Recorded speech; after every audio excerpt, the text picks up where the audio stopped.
In recent comments, Jeb Bush has decided to stop focusing on his Republican opponents in the primary and start focusing on his new obsession, superheroes.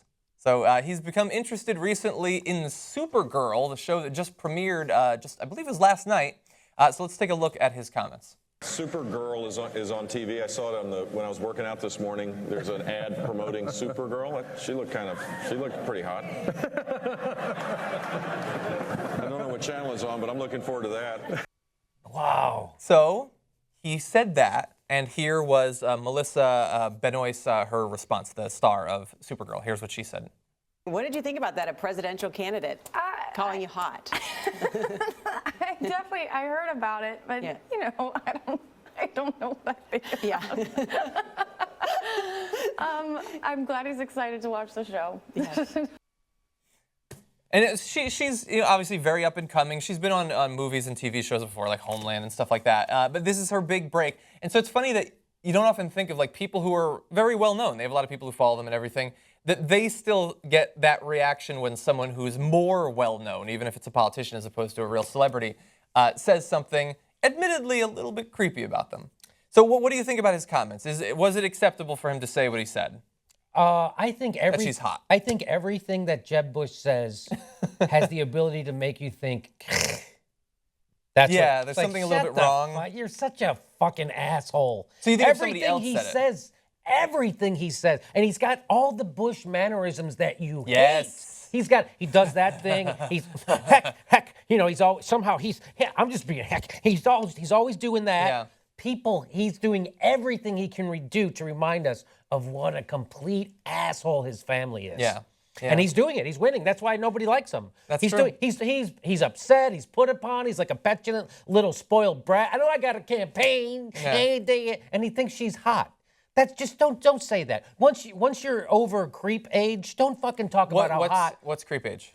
However old Jeb Bush. That'd be it. Yeah. It doesn't. You don't even.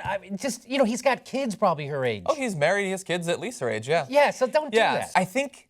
Like, it's very easy to see this older man or whatever and think, oh, he's saying she's hot and he's so old and like he changed diapers when she was a baby. Like that's not her specifically, but people at the same age. But I don't think you ever realize how old you are. Like you still feel like I'm older than I was 10 years ago, but I don't. You're about feel 10 years that older, right? Yeah, a little bit. Yeah. But I don't feel that different. And so I'm sure that he's still, like, when he's not thinking about politics or whatever, he still thinks that he's young. That doesn't say that it excuses it. And I think that in particular, he's creepy, as you say. I think that if Rubio had said it or something like that, it'd be more acceptable. Or if Carson said it, maybe. But you're also a politician. Nobody wants to think about any politician having sex or being naked or anything sexual regardless. That's a great point. It's just not an industry that we're in. The closest they come is the 30 hottest under 30 on the Hill. And even then, it tends to be kind of a ghoulish group of people. But we don't want to think about you guys boning. So what Jeb is really saying there is like, boy, I think she's hot. I'd like to have sex with her and impregnate her and then deny her reproductive health.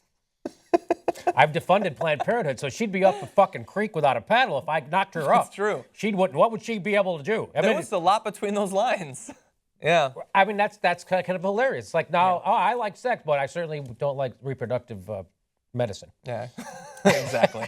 So I think that she handled it very well. She clearly just didn't want to talk about it. It would have been easy for him to just say, she's very talented. She's got a beautiful singing voice. It's an inspiration for young girls or something like that. He went with the hot thing.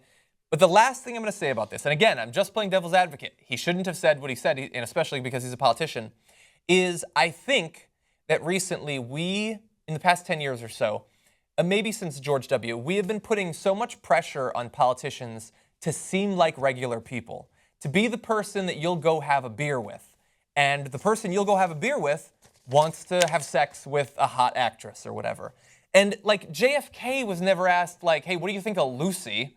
Like they don't ask those questions back then, but now he was probably asked a general question like, what shows are you watching? What movies are you watching? Like they want to know this personal stuff. They want him to Periscope. They want them to have an Instagram account. And so I'm not saying he should have said it. He should be smart enough to know you don't say that. But we're forcing them to be regular, and they're not regular. They're weird, bizarre people. And so moments like this seem inevitable. Yeah, he's gross. He's just He's also gross. He's just everything that's wrong with America. It's just he's privileged, and he pretends he's not. And Yeah. he's got all the bad ideas that are. And he seems He's such a spoiled little everything. He is. Yeah. But at least and he knows what it's like to not earn a living.